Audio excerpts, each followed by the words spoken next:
ನಮಸ್ಕಾರ. ನಾನು doctor Guruprasad, consultant medical oncologist, Shri Shankara cancer hospital and research centre.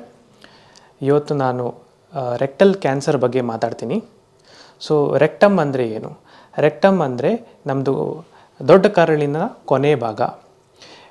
ಇದರದ್ದು ಕೆಲಸ ಏನು ಬಂದು ಇದನ್ನು ಮೋಷನನ್ನು ಸ್ಟೋರ್ ಮಾಡೋದಿಲ್ಲ, ಮಲವನ್ನು ಸ್ಟೋರ್ ಮಾಡುವಂಥ ಕೆಲಸ ಮಾಡುತ್ತೆ. ಸೊ ಈ ರೆಕ್ಟಮಿಂದ ಮೋಷನ್ ಗುದದ್ವಾರದಿಂದ ಪಾಸ್ ಆಗಿ ಹೋಗುತ್ತೆ. ಸೊ ಇದು ಸ್ಟೋರ್ ಮಾಡುವಂಥದ್ದು ಏನು ಹೇಳ್ತೀವಿ, ಸ್ಪಿಂಕ್ಟರ್ ಮೂಲಕ ನಾವು ಆ ಮೋಷನನ್ನು ಕಂಟ್ರೋಲ್ ಮಾಡ್ಬೋದು. ಈ ರೆಕ್ಟಮಲ್ಲಿ 3 ಭಾಗ ಇದೆ. ಒಂದು ಅಪ್ಪರ್ ರೆಕ್ಟಮ್, ಮಿಡಲ್ ರೆಕ್ಟಮ್ ಮತ್ತು ಲೋವರ್ ರೆಕ್ಟಮ್. ಅಪ್ಪರ್ ರೆಕ್ಟಮ್ ಅಂದರೆ ಮೇಲಿಂದು ಭಾಗ, ಮಿಡಲ್ ರೆಕ್ಟಮ್ ಅಂದರೆ ಮಧ್ಯ ಭಾಗ ಮತ್ತು ಲೋವರ್ ರೆಕ್ಟಮ್ ಅಂದರೆ ಕೊನೆ ಭಾಗ. ಈ ರೆಕ್ಟಮ್ ಒಂದು ಸ್ವಲ್ಪ ಕಾಂಪ್ಲೆಕ್ಸ್ ಪೊಸಿಷನಲ್ಲಿದೆ. ಇದರ ಮುಂದುಗಡೆ ಮೂತ್ರಚೀಲ, ಯೂರಿನರಿ ಬ್ಲ್ಯಾಡರ್ ಇದೆ. ಇನ್ನು ಹೆಂಗಸರಲ್ಲಿ ಗರ್ಭಕೋಶ ಇದೆ, ಹಾಗೆ ಗಂಡಸರಲ್ಲಿ ಪ್ರೋಸ್ಟೇಟ್ ಅಂತ ಇದೆ. ಸೊ ಈ ಎಲ್ಲಿ ಯಾವ ಜಾಗದಲ್ಲಿ ಆ ಟ್ಯೂಮರ್ ಇದೆ ಅದರ ಪ್ರಕಾರ ಪೇಷಂಟ್ಸ್ಗೂ ಸಿಮ್ಟಮ್ಸ್ ಬರುತ್ತೆ. ಸೊ ಈ ರೆಕ್ಟಲ್ ಕ್ಯಾನ್ಸರ್ ಯಾವ ಏಜಲ್ಲಿ ಕಾಣಿಸ್ಕೊಳ್ಬೋದು? ಮೋಸ್ಟ್ ಕಾಮನ್ ಏಜ್ 50 ಮೇಲೆಯಿಂದ ಕಾಣಿಸ್ಕೊಳ್ಳುತ್ತೆ. ಬಟ್ ಇತ್ತೀಚೆಗೆ ನಾವು 50 ವಯಸ್ಸಿಂದ ಕೆಳಗಡೆನೂ ನೋಡ್ತಾ ಇದ್ದೀವಿ. ಇದು ಮೇನ್ಲಿ ಬಂದು ಲೈಫ್ ಸ್ಟೈಲ್ ಮಾಡಿಫಿಕೇಷನಿಂದ ಜಾಸ್ತಿ ಆಗ್ತಾಯಿದೆ.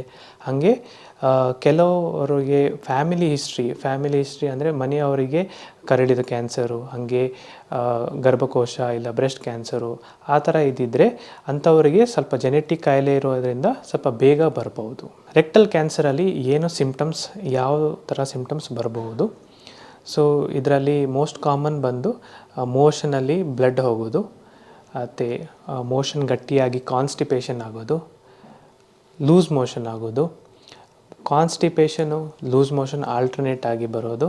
ಹಾಗೆ ಒಬ್ಬೊಬ್ಬರಿಗೆ ಮೋಷನ್ ಹೋಗದೇ ಇರೋದ್ರಿಂದ ತೀರಾ ಹೊಟ್ಟೆ ನೋವು ಬರ್ಬೋದು. ಕೆಲವರಿಗೆ ಕಾಯಿಲೆ ಜಾಸ್ತಿ ಹರಡಿದರೆ ವೆಯ್ಟ್ ಲಾಸ್ ಆಗ್ಬೋದು, ಹಾಗೆ ಹಸುವು ಕಮ್ಮಿ ಆಗ್ಬೋದು. ಈ ಥರ ಎಲ್ಲ ಸಿಮ್ಟಮ್ಸ್ ಕಂಡುಕೊಂಡ್ರೆ ಪೇಷಂಟ್ಸು ಇದನ್ನು ಇಟ್ಕೊಂಡು ಡಾಕ್ಟ್ರ್ ಹತ್ರ ಬರ್ತಾರೆ. ಪೇಷಂಟ್ಸ್ ಡಾಕ್ಟ್ರ್ ಹತ್ರ ಯಾವಾಗ ಬರ್ತಾರೆ? ಸೊ ಏನೆಲ್ಲ ಟೆಸ್ಟ್ ಮಾಡ್ತೀವಿ? ಫಸ್ಟ್ ಬಂದು ಪೇಷಂಟಿದು ಜನರಲ್ ಫಿಸಿಕಲ್ ಎಕ್ಸಾಮಿನೇಷನ್ ಮಾಡ್ತೀವಿ. ಅದರಲ್ಲಿ ಹೆಡ್ ಟು ಟೋ ನೋಡ್ತೀವಿ. ಹಾಗೆ ಹೊಟ್ಟೆನಲ್ಲಿ ಏನಾದರೆ ಗೆಡ್ಡೆ ಥರ ಏನಾದರೆ ಕಾಣಿಸ್ಕೊಳ್ಳುತ್ತಾ ಅದನ್ನು ನೋಡ್ತೀವಿ. ಹಾಗೆ ಮೋಷನ್ ಹೋಗೋ ಜಾಗನ ಒಂದು ಸಲ ಪರೀಕ್ಷೆ ಮಾಡ್ತೀವಿ. ಸೊ ಇದಕ್ಕೆ ಬೆರಳಿಂದ ಪರೀಕ್ಷೆ ಮಾಡಿ ಎಷ್ಟು ಮಟ್ಟಕ್ಕೆ ಕ್ಯಾನ್ಸರ್ ಇಲ್ಲ ಗೆಡ್ಡೆ ಕಾಣಿಸ್ಕೊಳ್ಳುತ್ತೆ ಅದನ್ನು ನೋಡ್ತೀವಿ. ಸೊ ಇದು ರೆಕ್ಟಲ್ ಕ್ಯಾನ್ಸರ್ ಯಾವುದರಿಂದ ಆಗ್ಬೋದು ಅಂತ. ಸೊ ಒಂದು ಲೈಫ್ ಸ್ಟೈಲ್ ಪ್ರಾಬ್ಲಮ್ಸಿಂದ, ದಟ್ ಈಸ್ ರೆಡ್ ಮೀಟ್ ಅನ್ನು ಕನ್ಸ್ಯೂಮ್ ಮಾಡೋದು, ಹಾಗೆ low fibre diet, alcohol consumption, smoking ಮತ್ತು obesity and lack of physical exercise ಮಾಡದೇ ಇರೋದು. ಈ ಕಾರಣದಿಂದ ತುಂಬ ಕ್ಯಾನ್ಸರ್ ಇದು ರಿಸ್ಕ್ ಇನ್ಕ್ರೀಸ್ ಆಗುತ್ತೆ. ಹಾಗೆ ಕೆಲವರಿಗೆ ಜೆನೆಟಿಕ್ಕಿಂದನೂ ಬರ್ಬೋದು. ಅದೇ ತುಂಬ family history of colon cancer, ಗರ್ಭಕೋಶ ಇಲ್ಲ ಬ್ರೆಸ್ಟ್ ಕ್ಯಾನ್ಸರ್ ಇರುವವರಿಗೆ ಈ ಥರ ಕ್ಯಾನ್ಸರ್ ಕಾಣಿಸ್ಕೊಳ್ಬೋದು. ಇದು ನೆಕ್ಸ್ಟ್ ಬಂದು ಕೊಲೊನೋಸ್ಕೋಪಿ ಅಂತ ಮಾಡಿಸ್ಬೇಕು. ಕೊಲೊನೋಸ್ಕೋಪಿಯಲ್ಲಿ ಒಂದು ಕ್ಯಾಮರಾ ಮೂಲಕ ನಾವು ಮೋಷನ್ ಹೋಗೋ ಜಾಗದಲ್ಲಿ ಪಾಸ್ ಮಾಡಿ ಎಷ್ಟು ಮಟ್ಟಕ್ಕೆ ರೆಕ್ಟಲ್ ಕ್ಯಾನ್ಸರ್ ಇದೆ, ಹಾಗೆ ಎಂಟೈರ್ ಕರಳು, ದೊಡ್ಡ ಕರಳನ್ನು ಚೆಕ್ ಮಾಡಿ ಬೇರೆ ಭಾಗದಲ್ಲಿ ಎಲ್ಲಾದರೆ ಕ್ಯಾನ್ಸರ್ ಬಂದಿದೆಯಾ ಇಲ್ವಾ ಅಂತಲೂ ಚೆಕ್ ಮಾಡ್ತೀವಿ. ಇದೇ ಸಮಯದಲ್ಲಿ ಬಯಾಪ್ಸಿನೂ ಮಾಡ್ತೀವಿ. ಈ ಬಯಾಪ್ಸಿ ಅಂದರೆ ಒಂದು ಸಣ್ಣ ತುಂಡು ತಗೊಂಡು ಅದನ್ನು ಮೈಕ್ರೋಸ್ಕೋಪಲ್ಲಿ ನೋಡ್ತೀವಿ. ಆ ಮೈಕ್ರೋಸ್ಕೋಪಲ್ಲಿ ನಮಗೆ ಯಾವ ಟೈಪ್ ಆಫ್ ರೆಕ್ಟಲ್ ಕ್ಯಾನ್ಸರ್ ಅಂತ ಗೊತ್ತಾಗುತ್ತೆ. ಅದೇ ಬಯಾಪ್ಸಿನಲ್ಲಿ ಕೆಲವೊಮ್ಮೆ ನಾವು ಒಂದು ಟೆಸ್ಟ್ ಅಂತ MSI ಅಂತ ಟೆಸ್ಟು ಮಾಡ್ಬೋದು. ಅದರಲ್ಲಿ ನಮಗೆ ಇಮ್ಯುನೊಥೆರಪಿ ವರ್ಕ್ ಆಗುತ್ತಾ ಇಲ್ವಾ ಅಂತ ಗೊತ್ತಾಗುತ್ತೆ.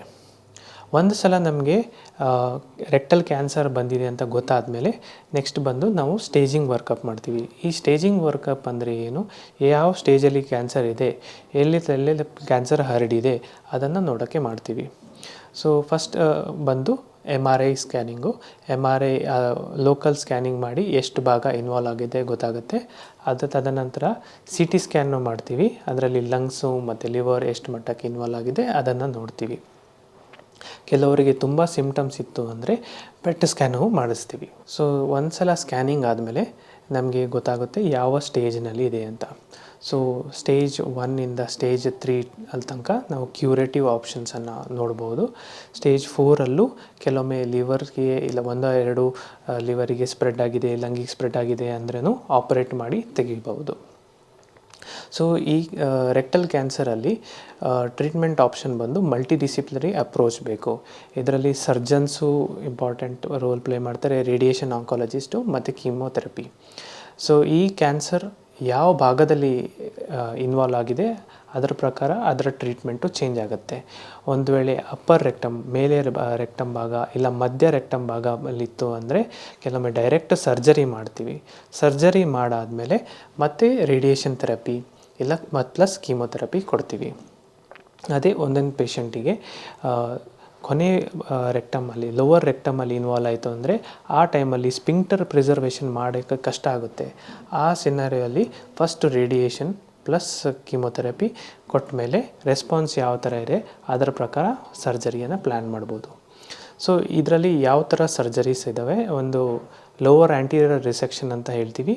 ಇದರಲ್ಲಿ ರೆಕ್ಟಮನ್ನು ಆಪ್ರೇಟ್ ಮಾಡಿ ತೆಗೆದು ಈ ಕೋಲಾನನ್ನು ಗುದದ್ವಾರಗೆ ಜಾಯಿನ್ ಮಾಡ್ತಾರೆ. ಅದರಲ್ಲಿ ಏನು ಸ್ಟೋಮಾ ಬ್ಯಾಗ್ ಇರಲ್ಲ, ಮೋಷನ್ ಕಂಟಿನ್ಯೂಸ್ ಆಗಿ ಪಾಸ್ ಆಗುತ್ತೆ. ಕೆಲವು ಪೇಷಂಟ್ಸಿಗೆ ಈ ಸ್ಪಿಂಕ್ಟರನ್ನು ಪ್ರಿಸರ್ವ್ ಮಾಡೋಕ್ಕೆ ಬರಲ್ಲ. ಸೊ ಆ ಥರ ಪೇಷಂಟ್ಸಲ್ಲಿ ನಾವು APR ಅಂತ ಹೇಳ್ತೀವಿ. ಈ APR ಸರ್ಜರಿನಲ್ಲಿ ಆಪ್ರೇಟ್ ಮಾಡಾದಮೇಲೆ ಪರ್ಮನೆಂಟ್ ಕೊಲಾಸ್ಟಮಿ ಇರುತ್ತೆ. ಈ ಮೋಷನ್ ಮತ್ತು ಕೊಲಾಸ್ಟಮಿ ಬ್ಯಾಗಲ್ಲಿ ಪಾಸ್ ಆಗುತ್ತೆ. ಸೊ ನೆಕ್ಸ್ಟ್ ಬಂದು ಸ್ಟೇಜ್ 4 ಕ್ಯಾನ್ಸರ್ ಬಗ್ಗೆ ಮಾತಾಡ್ತೀನಿ. ಸೊ ಸ್ಟೇಜ್ 4 ಕ್ಯಾನ್ಸರ್ ಯಾವಾಗ ಹೇಳ್ತೀವಿ ಅಂದರೆ ರೆಕ್ಟಮಿಂದ ಬೇರೆ ಅಂಗಗೆ ಸ್ಪ್ರೆಡ್ ಆಯಿತು ಅಂದರೆ. ಸೊ ಇಲ್ಲಿ ಮೋಸ್ಟ್ ಕಾಮನ್ ಲಿವರು ಹಾಗೆ ಲಂಗ್ಸಿಗೆ ಸ್ಪ್ರೆಡ್ ಆಗುತ್ತೆ. ಈ ಸ್ಪ್ರೆಡ್ ಆಗಿರೋದ್ರಲ್ಲಿ 1-2 ಲಿವರಿಗೆ ಹರಡಿತ್ತು ಅಂದರೆ ಅದಕ್ಕೆ ಅಲಿಗೋಮೆಟ್ಸ್ ಅಂತ ಹೇಳ್ತೀವಿ. ಇಲ್ಲ ಲಂಗಲ್ಲೂ 1-2 ಆ ಥರ ಇತ್ತು ಅಂದರೆ ಅದಕ್ಕೆ ಅಲಿಗೋಮೆಟಾಸ್ಟಾಟಿಕ್ ಅಂತ ಹೇಳ್ತೀವಿ. ಈ ಸಂದರ್ಭದಲ್ಲಿ ರೆಕ್ಟಮ್ ಆಪ್ರೇಷನ್ ಆದಮೇಲೇನು ಈ ಲಿವರ್ ಆಪ್ರೇಷನ್ ಮಾಡಿ ಆ ಗೆಡ್ಡೆಯನ್ನು ತೆಗಿಬಹುದು. ಹಾಗೆ ಈವನ್ ಲಂಗಲ್ಲೂ ಲಂಗ್ ಮೆಟಾಸ್ಟೆಟೆಕ್ಟಮಿ ಮಾಡಬಹುದು. ಒಂದು ವೇಳೆ ಇದು ಆಪ್ರೇಷನ್ ಮಾಡೋಕ್ಕೆ ಆಗಿಲ್ಲ ಅಂದರೆ ನಮ್ಮ ಹತ್ರ ಲಿವರ್ ಡೈರೆಕ್ಟೆಡ್ ಥೆರಪಿ ಅದರಲ್ಲಿ ಬಂದು ರೇಡಿಯೇಷನ್ ಥೆರಪಿ ಮಾಡ್ಬೋದು. ಅದರಲ್ಲಿ ಎಕ್ಸ್ಟರ್ನಲಿ ನಾವು ರೇಡಿಯೇಷನ್ ಥೆರಪಿ ಕೊಟ್ಟು ಆ ಕ್ಯಾನ್ಸರನ್ನು ಟೋಟಲಿ ಡಿಸ್ಟ್ರಾಯ್ ಮಾಡ್ತೀವಿ. ಅದು ಇಲ್ಲ ಅಂದರೆ ಟೇಸ್ ಅಂತ ಹೇಳ್ತೀವಿ. ಅದರಲ್ಲಿ ನಾವು ಬ್ಲಡ್ ಮೂಲಕ ಲಿವರ್ ಹತ್ರ ಹೋಗಿ ಕರೆಕ್ಟ್ ಆ ಜಾಗದಲ್ಲಿ ಕೀಮೋಥೆರಪಿಯನ್ನು ತಲುಪಿಸ್ತೀವಿ. ಅದು ಬಿಟ್ಟು ರೇಡಿಯೋ ಫ್ರೀಕ್ವೆನ್ಸಿ ಅಬಲೇಷನ್ ಅದರಲ್ಲಿ ಗೈಡ್ ವೈರನ್ನು ಕಳಿಸಿ ಆ ಭಾಗದಲ್ಲಿ ರೇಡಿಯೋ ಫ್ರೀಕ್ವೆನ್ಸಿ ಕೊಟ್ಟು ಆ ಟ್ಯೂಮರ್ಸನ್ನು ನಾಶ ಮಾಡ್ಬೋದು. ಇದರಿಂದ ನಾವು ಲಿವರ್ದು ಕ್ಯಾನ್ಸರ್ದು ಇದು ಹರಡಿರೋ ಕ್ಯಾನ್ಸರನ್ನು ಕಂಟ್ರೋಲ್ ಮಾಡ್ಬೋದು. ಹಾಗೆ ಆಪ್ರೇಟ್ ಮಾಡಿದ್ದನ್ನು ತೆಗೆದು ಮಾಡ್ಬೋದು. ಸೊ ಯಾವ ಪೇಷಂಟ್ಸಿಗೆ ಇದು ಲಿವರ್ ಡೈರೆಕ್ಟೆಡ್ ಥೆರಪಿ ಮಾಡೋಕ್ಕಾಗಲ್ಲ ಇಲ್ಲ ಸರ್ಜರಿ ಮಾಡೋಕ್ಕಾಗಲ್ಲ, ಈ ಥರ ಪೇಷಂಟ್ಸಿಗೆ ನಾವು ಓನ್ಲಿ ಕೀಮೋಥೆರಪಿಯನ್ನು ಆಫರ್ ಮಾಡ್ತೀವಿ. ಸೊ ಈ ಥರ ಪೇಷಂಟ್ಸಿಗೆ ಕೀಮೋಥೆರಪಿ ಮಾತ್ರ ಅಲ್ಲ, ಕೀಮೋ ಪ್ಲಸ್ ಟಾರ್ಗೆಟೆಡ್ ಥೆರಪಿ. ಮುಂಚಿನ ಕಾಲದಲ್ಲಿ ಓನ್ಲಿ ಕೀಮೋಥೆರಪಿ ಆಪ್ಷನ್ ಇತ್ತು. ಈಗಿನ ಕಾಲದಲ್ಲಿ ನಾವು ಕೀಮೋಥೆರಪಿ ಪ್ಲಸ್ ಟಾರ್ಗೆಟೆಡ್ ಥೆರಪಿನೂ ಹೇಳ್ತೀವಿ. ಸೊ ಈ ಟಾರ್ಗೆಟೆಡ್ ಥೆರಪಿ ಏನು, ಯಾವಾಗ ಕೊಡ್ತೀವಿ? ಸೊ ಈ ಟಾರ್ಗೆಟೆಡ್ ಥೆರಪಿ ಕೊಡೋ ಮುಂಚೆ ನಾವು ಈ ಬಯಾಪ್ಸಿ ತುಂಡಲ್ಲಿ ಕೆಲವು ಟೆಸ್ಟ್ ಮಾಡ್ತೀವಿ. ಈ ಟೆಸ್ಟಿಗೆ ಇದರಲ್ಲಿ ಬಂದು MSI ಅಂತ ಟೆಸ್ಟ್ ಹೇಳ್ತೀವಿ, HER2 ಅಂತ ಹೇಳ್ತೀವಿ. ಅದು ಬಿಟ್ಟು NGS ಅಂತ ಟೆಸ್ಟ್ ಮಾಡಿಸ್ತೀವಿ. ಸೊ ಈ NGSಲ್ಲಿ ನಮಗೆ ಯಾವ ಥರ ಮ್ಯೂಟೇಷನ್ ಆಗಿದೆ, ಪಾಸಿಟಿವ್ ಬಂದಿದೆ ಅದು ಗೊತ್ತಾಗುತ್ತೆ. ಹಾಗೆ MSI ಟೆಸ್ಟಿಂಗಲ್ಲಿ ಇದು ಇಮ್ಯುನೊಥೆರಪಿ ವರ್ಕ್ ಆಗುತ್ತಾ ಇಲ್ವಾ ಅಂತ ಹೇಳುತ್ತೆ. ಸೊ ಯಾವ ಪೇಷಂಟ್ಸಿಗೆ ಈ ಟಾರ್ಗೆಟೆಡ್ ಮ್ಯೂಟೇಷನ್ಸ್ ಬಂದಿದೆ ಆಬ್ಸೆಂಟ್ ಇದೆ ಅಂಥವರಿಗೆ ನಾವು ಕೀಮೋಥೆರಪಿ ಪ್ಲಸ್ ಟಾರ್ಗೆಟೆಡ್ ಥೆರಪಿ ಕೊಡ್ಬೋದು. ಸೊ ರಫ್ಲಿ ನಾವು 5 to 6 months of chemotherapy plus targeted therapy ಕೊಡ್ತೀವಿ. ಆಮೇಲೆ ಪೇಷಂಟ್ಸನ್ನು targeted therapy with low dose chemotherapy tablet ಇಲ್ಲ ಇಂಜೆಕ್ಷನಲ್ಲಿ ಮೇಂಟೈನ್ ಮಾಡ್ತೀವಿ. ಮೋಸ್ಟ್ ಆಫ್ ದ ಪೇಷಂಟ್ಸಿಗೆ ಈ ಕ್ಯಾನ್ಸರ್ದು ಸಿಮ್ಟಮ್ಸು ಕೀಮೋಥೆರಪಿ ಕೊಟ್ಟ ಮೇಲೆ ಸಿಮ್ಟಮ್ಸು ಕಡಿಮೆ ಆಗುತ್ತೆ. ಹಾಗೆ ಪೇಷಂಟ್ ಇದು ಹಸುವು ಇಂಪ್ರೂವ್ ಆಗುತ್ತೆ, ಸಿಮ್ಟಮ್ಸ್ ಇಂಪ್ರೂವ್ ಆಗೋಕ್ಕೆ ಸ್ಟಾರ್ಟ್ ಆಗುತ್ತೆ, ಮೋಷನಲ್ಲಿ ಬ್ಲಡ್ ಹೋಗೋದೆಲ್ಲ ಕಡಿಮೆ ಆಗುತ್ತೆ ಆ್ಯಂಡ್ ಓವರಾಲ್ ಅವ್ರದ್ದು ಲೈಫ್ ಸ್ಪ್ಯಾನ್ ಮತ್ತು ಕ್ವಾಲಿಟಿ ಆಫ್ ಲೈಫ್ ಇಂಪ್ರೂವ್ ಆಗುತ್ತೆ. ಸೊ ನೆಕ್ಸ್ಟ್ ಬಂದು ಇದರಲ್ಲಿ ಏನೆಲ್ಲ ಸೈಡ್ ಎಫೆಕ್ಟ್ಸು ಕೀಮೋಥೆರಪಿಯಲ್ಲಿ ಕಾಣಿಸ್ಕೊಳ್ಬೋದು. ಮತ್ತು ಯಾವ ಥರ ಕೀಮೋ ಕೊಡ್ಬೋದು. ಸೊ ಕೀಮೋಥೆರಪಿದಲ್ಲಿ 2 ಆಪ್ಷನ್ ಇದೆ. ಒಂದು ಟ್ಯಾಬ್ಲೆಟ್ಸ್ ಪ್ಲಸ್ ಇಂಜೆಕ್ಷನು, ಇನ್ನೊಂದು ಬಂದು ಕಂಟಿನ್ಯೂಸ್ ಆಗಿ ಇನ್ಫ್ಯೂಷನ್, ಅಂದರೆ ಕಂಟಿನ್ಯೂಸ್ ಆಗಿ ಇಂಜೆಕ್ಷನ್ನು ಕೊಡ್ಬೋದು. ಸೊ ಈ ಕಂಟಿನ್ಯೂಸ್ ಆಗಿ ಇಂಜೆಕ್ಷನ್ ಏನು ಕೊಡ್ತೀವಿ ಅದು ಒಂದು 48 ಅವರ್ಸ್ ಅಲ್ಲಿ ಇಂಜೆಕ್ಷನ್ ಕೊಡ್ತೀವಿ, ಒನ್ಸ್ ಇನ್ 2 ವೀಕ್ಸ್ ಕೊಡ್ತೀವಿ. ಅದೇ ಇಂಜೆಕ್ಷನ್ ಪ್ಲಸ್ ಟ್ಯಾಬ್ಲೆಟ್ ಯಾವಾಗ ಕೊಡ್ತೀವಿ, ಒನ್ಸ್ ಇನ್ 3 ವೀಕ್ಸ್ ಕೊಡ್ತೀವಿ. ಟೋಟಲ್ ಡ್ಯೂರೇಷನ್ ರಫ್ಲಿ ಒಂದು 6 ಮಂತ್ಸು ಕೊಡ್ತೀವಿ. ಸೊ ಇದರಲ್ಲಿ ಬಂದು ಏನು ಸೈಡ್ ಎಫೆಕ್ಟ್ಸ್ ಆಗ್ಬೋದು, ಯಾರಿಗೆ ನಾವು ಟ್ಯಾಬ್ಲೆಟ್ಸ್ ಕೊಡ್ತೀವಿ ಸ್ವಲ್ಪ ಟ್ಯಾಬ್ಲೆಟ್ಸಿಂದ ಸ್ವಲ್ಪ ಗ್ಯಾಸ್ಟ್ರೈಟಿಸ್ ಆಗ್ಬೋದು, ಹೊಟ್ಟೆ ಉರಿ ಬರ್ಬೋದು, ಬೇದಿ ಆಗ್ಬೋದು, ಒಬ್ಬೊಬ್ಬರಿಗೆ ಕೈಯಲ್ಲಿ ರ್ಯಾಷಸ್ ಬರ್ಬೋದು, ಕಾಲಲ್ಲಿ ರ್ಯಾಷಸ್ ಬರ್ಬೋದು. ಹಾಗೆ ಇಂಜೆಕ್ಷನಿಂದ ಕೆಲವೊಮ್ಮೆ ಕೈ ಜೋಮ್ ಬರ್ಬೋದು. ಇದೆಲ್ಲ ಎಲ್ಲರಿಗೂ ಬರಬೇಕಾಗಿಲ್ಲ, ಸ್ವಲ್ಪ ಒಬ್ಬೊಬ್ಬರಿಗೆ ಬರುತ್ತೆ. So most of the patients ಎಲ್ಲ ಚೆನ್ನಾಗಿ ಟಾಲರೇಟ್ ಮಾಡ್ತಾರೆ.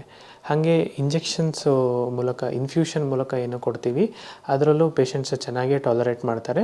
ಅದರಲ್ಲಿ ಅಡ್ವಾಂಟೇಜ್ ಬಂದು ಒಂದು ಸಲ ಇಂಜೆಕ್ಷನ್ ಮುಗಿದಾದ್ಮೇಲೆ ಮನೆಯಲ್ಲಿ ನಾವು ಹೋಗುವಾಗ ಏನು ಕೀಮೋ ಟ್ಯಾಬ್ಲೆಟ್ಸ್ ಇರಲ್ಲ, ಅವ್ರು ಒನ್ಸ್ ಇನ್ 2 ವೀಕ್ಸ್ ಬಂದು ಇಂಜೆಕ್ಷನನ್ನು ತಗೊಂಡು ಹೋಗ್ಬೋದು. ಇದರಲ್ಲೂ ಮೋಸ್ಟ್ ಕಾಮನ್ ಸೈಡ್ ಎಫೆಕ್ಟ್ ಬಂದು ಲೂಸ್ ಮೋಷನ್ನು, ಹಾಗೆ ಒಬ್ಬೊಬ್ಬರಿಗೆ ವಾಮಿಟಿಂಗು ಕಾಣಿಸ್ಕೊಳ್ಬೋದು. ಇತ್ತೀಚೆಗೆ ಅಡ್ವಾನ್ಸ್ಮೆಂಟ್ ಯಾವುದು ಬಂದಿದೆ ಅಂದರೆ ನಾವು ಇಂಜೆಕ್ಷನನ್ನು ಕೀಮೋಪೋರ್ಟು ಇಲ್ಲಾಂದರೆ ಪಿಕ್ ಲೈನ್ ಮೂಲಕ ಇಂಜೆಕ್ಷನನ್ನು ಕೊಡ್ಬೋದು. ಸೊ ಇದನ್ನು ಯಾವುದು 48 ಅವರ್ಸನ್ನು ಇಂಜೆಕ್ಷನ್ನ ಕೊಡ್ತೀವಿ ಅದನ್ನು ನಾವು ಡೇ ಕೇರ್ ಪ್ರೊಸೀಜರ್ ಥರನೂ ಮಾಡ್ಬೋದು. ಸೊ ಪೇಷಂಟ್ಸ್ ಬಂದು ಬೆಳಗ್ಗೆಯಿಂದ ಕೀಮೋ ತಗೊಂಡ್ಮೇಲೆ ಅವರ ರಿಮೈನಿಂಗ್ 5 ಇಂಜೆಕ್ಷನ್ ಏನೋ ಇದೆ ಅದನ್ನು ನಾವು ಒಂದು ಪಂಪಲ್ಲಿ ಹಾಕಿ ಮನೆಗೆ ಕಳಿಸ್ತೀವಿ. ಪಂಪಲ್ಲಿ ಇರೋ ಇಂಜೆಕ್ಷನ್ ಅದು ಮುಗಿದ ಮೇಲೆ ಅವರು ಬಂದು ಅದನ್ನು ನೀಡಲನ್ನು ರಿಮೂವ್ ಮಾಡಿಸ್ಕೊಳ್ಬೋದು. ಇದು ಬಿಟ್ಟು ಒಬ್ಬೊಬ್ಬರಿಗೆ ಸ್ವಲ್ಪ ಮಿನಿಮಲ್ ಹೇರ್ ಲಾಸ್ ಆಗ್ಬೋದು, ಬಟ್ ಒನ್ಸ್ ಕೀಮೋಥೆರಪಿ ಮುಗಿದ ಮೇಲೆ ಮೋಸ್ಟ್ ಆಫ್ ದ ಟೈಮ್ ಅದು ಎಲ್ಲ ರಿಕವರ್ ಆಗುತ್ತೆ. ನೆಕ್ಸ್ಟ್ ಬಂದು targeted therapy. So targeted therapy ಅಂದರೆ ಇದು ಬಂದು ಸ್ಪೆಸಿಫಿಕ್ ಹೋಗಿ ಟಾರ್ಗೆಟನ್ನು ಅಟ್ಯಾಕ್ ಮಾಡುತ್ತೆ.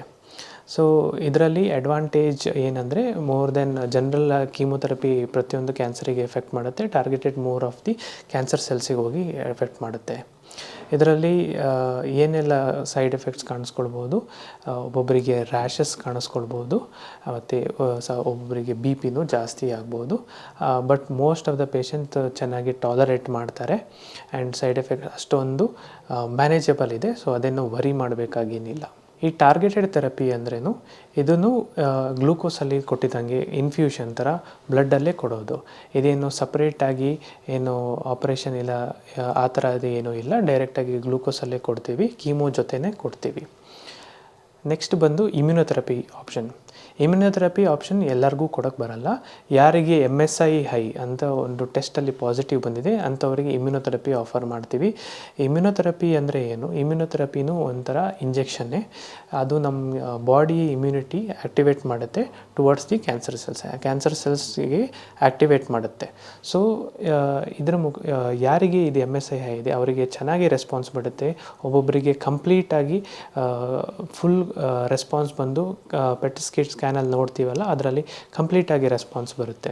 ಸೊ ನಾನು ಮೊದಲಿನಲ್ಲಿ ಹೇಳಿದಂಥ ಸಿಮ್ಟಮ್ಸ್ ಯಾವುದಾದ್ರೆ ಕಾಣಿಸ್ಕೊಂಡ್ರೆ ಅದನ್ನು ಇಗ್ನೋರ್ ಮಾಡೋಕ್ಕೆ ಹೋಗಬೇಡಿ. ತಕ್ಷಣ ಬಂದು ನಿಮ್ಮ ಡಾಕ್ಟರನ್ನು ಭೇಟಿಯಾಗಿ, ಯಾಕೆಂದರೆ ಈ ಕ್ಯಾನ್ಸರು ಎಷ್ಟು ಬೇಗ ಬಂದು ಟೆಸ್ಟ್ ಮಾಡ್ತೀವಿ. ಅರ್ಲಿ ಸ್ಟೇಜ್ ಇತ್ತು ಅಂದರೆ ಕಂಪ್ಲೀಟಾಗಿ ಕ್ಯೂರ್ ಮಾಡ್ಬೋದು. ಹಾಗೆ ಸ್ಟೇಜ್ 4 ಇತ್ತಂದ್ರೇನು ಹೆದರ್ಕೊಳ್ಬೇಕಾಗಿಲ್ಲ. ಇತ್ತೀಚೆಗೆ ಮಾಡರ್ನ್ ಟ್ರೀಟ್ಮೆಂಟಿಂದ ಟಾರ್ಗೆಟೆಡ್ ಥೆರಪೀಸ್ ಮತ್ತು ಇಮ್ಯುನೊಥೆರಪಿ ಆಪ್ಷನ್ಸಿಂದ ಟ್ರೀಟ್ಮೆಂಟಿಂದ ತುಂಬ ಲೈಫ್ ಸ್ಪ್ಯಾನ್ ಇಂಪ್ರೂವ್ ಆಗುತ್ತೆ. ಹಾಗೆ ಚೆನ್ನಾಗಿ ರೆಸ್ಪಾನ್ಸು ಇದೆ. ಹಾಗೆ ಕೀಮೋಯಿಂದ ಭಯ ಪಡ್ಕೊಂಡು ಟ್ರೀಟ್ಮೆಂಟ್ ತಗೊಳ್ಳೋದೇ ಹೋಗಬಾರ್ದು. ಸೊ ಈ ನಾನು ಮಾಹಿತಿ ಕೊಟ್ಟಿದ್ದನ್ನು ನಿಮಗೆ ಅರ್ಥವಾಗಿದೆ ಅಂತ ಅಂದ್ಕೊಂಡಿದ್ದೀನಿ. ಇನ್ನೇನಾದರೆ ನಿಮಗೆ ಡೌಟ್ ಇದೆ, ಏನಾದರೆ ಕ್ವೆಶನ್ ಕೇಳಬೇಕಾಗಿದ್ದರೆ ನಮ್ಮನ್ನು ಸಂಪರ್ಕಿಸ್ಕೋಬೋದು. ಕ್ಯಾನ್ಸರ್ ಬಂದಿದೆ ಅಂತ ತಕ್ಷಣ ಭಯ ಪಡೋದೇನು ಬೇಕಾಗಿಲ್ಲ. ಏನೇ ಸಿಮ್ಟಮ್ಸ್ ನಿಮಗೆ ಕಾಣ್ಕೊಂಡ್ರೆ ತಕ್ಷಣ ಬಂದುಬಿಡಿ, ಅದಕ್ಕೆ ಚೆನ್ನಾಗಿ ಟ್ರೀಟ್ಮೆಂಟ್ ಮಾಡ್ಬೋದು and quality of life improve ಆಗುತ್ತೆ.